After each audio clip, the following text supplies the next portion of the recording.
Allahu Akbar, Allahu Akbar,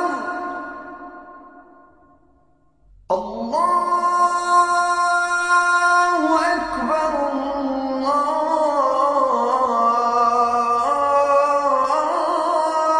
Allahu Akbar. Assalamu alaikum wa rahmatullahi wa barakatuh. Peace be upon all of you. One of the things that we as young people oftentimes eagerly anticipate and wish and dream for when we're young is to arrive at that stage and age in our lives when we're completely independent and completely self-sufficient. We want to throw back those days and those years of being dependent on other people. But in all of that, there is a danger, in fact. There is a danger in our search for self-sufficiency and independence in forgetting those who we were completely dependent upon when we were very young. One of the things the Quran calls great attention to, and the Prophet made much mention of, peace be upon him, is the responsibility that we owe and the debt that we owe to our parents. In the Quran, for example, Allah, God, He says that He has enjoined upon man to be dutiful to his parents. His mother bore him with struggle, weaning him, laboring after him, exerting her effort for him, with the toil after a toil, with the travail after travail. And the child was completely dependent on his mother for a good period of 2 years. So Allah then says, so thank me, who of course created you and your mother and made that situation possible in the first place. Allah says, thank me and thank your parents. To me is the final end or the destination or the journey. In another verse in the Quran, Allah said that He has enjoined upon man, or God has ordained that you worship only Him and that you show goodness and kindness to your parents. And so the verse then commands us that if your parents reach old age, not to even say the word uff to them, not to get fed up with them or tired with them, and do not hold them in scorn or reprimand them, but simply say, but say a good word unto them. And Allah says that lower the wings of humility unto them out of mercy for them, and say this as a prayer, that my Lord have mercy on them as they tended to me and cherished me when I was very young. And it's a beautiful collection of verses from the Quran, and it teaches us as Muslims and as human beings the responsibility that we owe and the debt that we owe to our parents because we were dependent on them. And now, just because we've arrived at the age of independence and self-sufficiency, it gives us no excuse to forget that debt that we owe upon them. It's amazing, interesting, in fact, how the Prophet's companions, may Allah be pleased with all of them, acted out this great injunction in the Quran, and how they learned this level of mercy and compassion from the Prophet himself, peace be upon him. One of his great companions, called Abu Hurairah, was someone, interestingly enough, who had a difficult time with his mother. She delayed in becoming a Muslim. She wasn't very interested, and she was happy to stick to her pagan and false practices in the beginning. And on one occasion he went and he complained to the Prophet about her and says, please pray for my mother that she becomes a Muslim. And the Prophet immediately raised his hands and said, oh Allah, guide the mother of this individual, Abu Hurairah. By the time he returned home, his mother had become a Muslim, in fact, in his absence. And it was a miracle, a proof of the prophethood of the Prophet, peace be upon him. But the beautiful thing in the relationship between mother and child, between mother and son in this case, is the fact that whenever Abu Hurairah would meet and greet his mother, he would say, Assalamu alayki ya ummata wa rahmatullahi wa barakatuh. Peace be upon you, my dear and beloved mother, and the mercy of Allah and His blessings upon you. Rahimakillah kama rabbaytani saghira. May Allah have mercy on you because of how you tended to me and cherished me when I was young. And in reciprocating that great love, she would then say, wa alayka salam ya bunay wa rahmatullahi wa barakatuhu. And may Allah have mercy on you, my beloved son, and may His peace and blessings be upon you also, and His mercy and blessings on you also. Rahimakallah kama barartani kabira. May Allah have mercy on you because of how you're looking after me now that I'm old. And it's a beautiful illustration of the rights and responsibilities, and in fact the relationship that should exist between the mother and the child. The Prophet was extremely concerned about that. He was concerned, in fact, a man once asked him, what is the best deed? What is the most beloved deed or action to Allah? And the Prophet said it is to pray on time. That is the most beloved action to Allah. And then the man said, well, what next then? And then the Prophet said, Birrul walidain, to show goodness to your parents is the next best action. And then the man said, what next? And he said, struggling in the cause of God is the best action after that. It isn't exclusive, in fact, to the mother, but it also extends to the father. Both of them. That is the injunction in the Quran. And so we find some interesting illustrations of that. In one occasion, for example, the Prophet's companion, one of his companions, noticed an individual who was walking towards him, and behind him was another individual who was older in age. And so he asked the first one, who is this person? Man hadha alladhi ma'ak? Who is this one with you but behind you? Is with you but behind you? And the man said, he is my father. And he was completely astonished and bewildered. And he said, if he is your father, then out of respect for him, do not walk in front of him. And do not sit before he sits, and do not call him by his first name, just out of simple respect for him. In another instance, a Prophet's companion was riding a camel, and he was wearing a turban, and it was a very hot day in Medina, and a man walked past, and he immediately got off his camel, and he took off his turban, and he put it on the man's head, and he said, ride this camel. And the man's companions and friends, his entourage, were quite amazed. Why would he do something like that? And so he said to them, I did this because indeed I heard from the Prophet himself, peace be upon him, that it is from the essence of piety. It is from real piety that you show goodness to the friends of your father after your father has passed away. And the beautiful thing about this tradition is the fact that this man was not simply the friend of this man's father. He was the son of the friend of the father. And so it shows, therefore, how far the Prophet's companions extended this injunction of the Prophet, peace be upon him. There are so many other examples. One of them, my favorite ones, in fact, is on this occasion when a man came to Ibn Umar, this Prophet's very close companion, and he said to him, look, I carried my mother on my back or on my shoulders for the pilgrimage to Mecca, for the Hajj. And she's old and she's frail and she's weak and she's unable to do it by herself, and so I facilitated that for her. I carried her on my back, on my shoulders. And he then said to him, Atarani jazaytuha, do you think I've now paid her back? Have I fulfilled my obligation and rights upon her by doing that for her? I understand, of course, that she did so much for me when I was young and small and she looked after me, but now I've done something back for her. I've done that as an action to almost recompense and pay her back. Do you think that is enough? And Ibn Umar, he turned to this man, he looked him in the eyes and he said, look, وَلَا طَلْقَةً وَاحِدًا, not even for one contraction have you paid your mother back.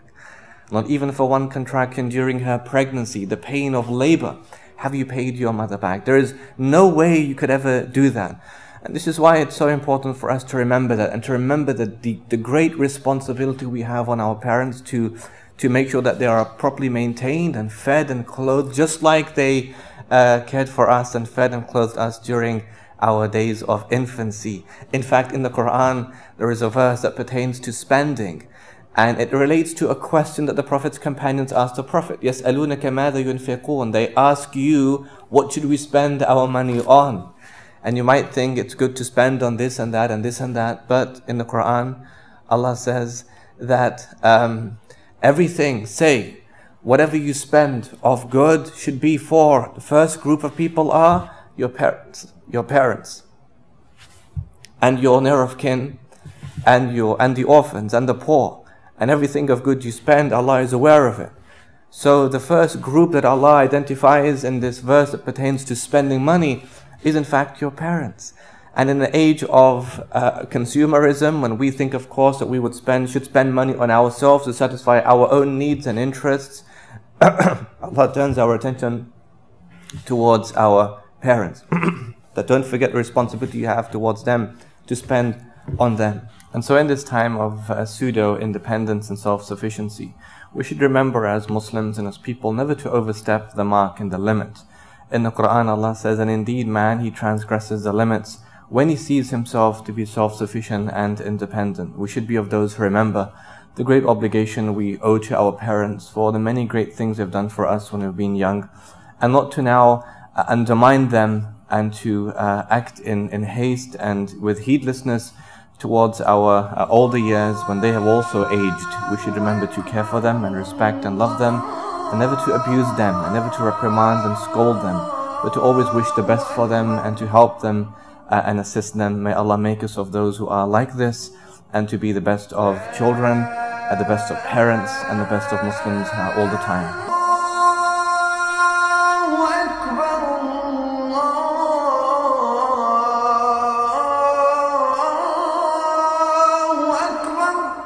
Assalamu alaikum wa rahmatullahi wa barakatuh.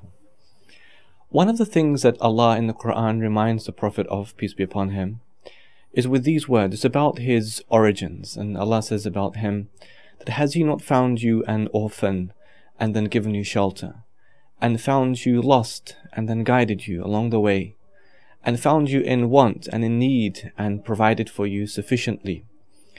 And then Allah gives the Prophet some instructions about that, reminding him first about his origins, his basic origins, and then telling him what that should transform into, how that turns into something that is active and real.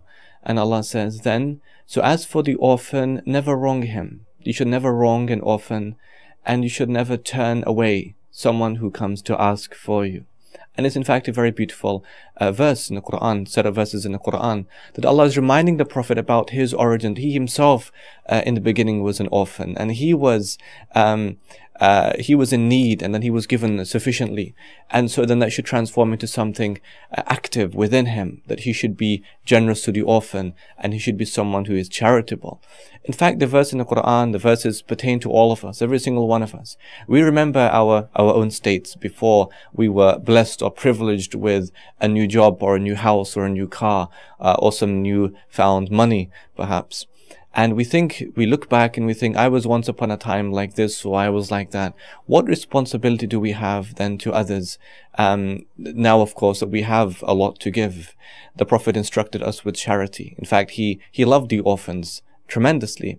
And on one occasion, he raised his two fingers and he said that the one who tends to an orphan and me will be like these two fingers, just like the proximity of these two fingers in paradise. And a man, in fact, came and he was complaining about the hardness of his heart. And the Prophet said to him, do you want that your heart becomes soft and that your needs are met, your needs are fulfilled? And the man said, of course I would want that. And then the Prophet said to him, well, then have mercy on the orphan and wipe over his head and feed him from your own food. And Allah, God, will soften your heart and He will fulfill your needs. It's a very beautiful hadith. This is one, in fact, example of social justice in Islam, how Islam encourages and promotes for us to look to those who are less privileged and to those who don't actually have as much, and how we should care and care for them and protect them. The Prophet loved children. He spoke so many times about the mercy that is incumbent from parents and guardians and protectors and all society toward children. On one occasion, in fact, he was kissing his grandchildren, Hassan and Hussein. May Allah be pleased with both of them. And a man came in, and he was from a harsh tribe, and he says to the Prophet, you know, I have 10 children and I haven't kissed any one of them. And the Prophet says to him, he who does not show mercy then will not be shown mercy. And in one variation of this hadith, the Prophet said to this man, you know, if Allah has taken mercy out of your heart, then I cannot put it back into your heart. Showing us then that we should be people of love and mercy for those who are weak and those who are small. In one specific hadith, the Prophet mentioned that whoever does not show respect to our elderly and have mercy on our young people, the youngsters, is not actually one of us. And so in so many occasions he overlooked and forgave the elderly for mistakes they might make. On one very famous occasion, when an old man was in the Prophet's mosque and he urinated, in fact, in the Prophet's mosque, not knowing the regulations that pertain to that mosque. And the Prophet did not scold him, he did not rebuke him, did not reprimand him, in fact, strictly. He did not shout at him or abuse him or make him feel inferior and weak. The Prophet simply called someone to bring some water and wash over that area. And then he turned to his people and he said, this is a place of purity. It should not we do not urinate in this place or create mess in this place. It's a place of worship and prayer. And then when the man went back in his line in the row in the mosque, he said, look how amazing the Prophet was in that he did not rebuke or reprimand or scold me. Islam gives a lot of precedence to children and to the weak and to the orphans and to all kinds of people. We do not discriminate, in fact, between people. In the Prophet's last sermon, he spoke about the ill effects of racism, and he spoke about the fact that there is no superiority of a black over a white and no superiority of a white over a black person, and that everyone is equal in the eyes of God except by one degree alone, and that degree, of course, is a degree of piety and closeness to God. So with regards then the weak, and with regards the elderly and the infirm and children, and even extending to animals, the Prophet was once upon a time walking the streets and a bird began to flutter her wings erratically above him. And the Prophet knew, of course, the bird was in some distress, and so he stopped his people and he turned to them and he says, well, why is this bird behaving erratically like this? And one man, in fact, had taken an egg from the nest of this bird.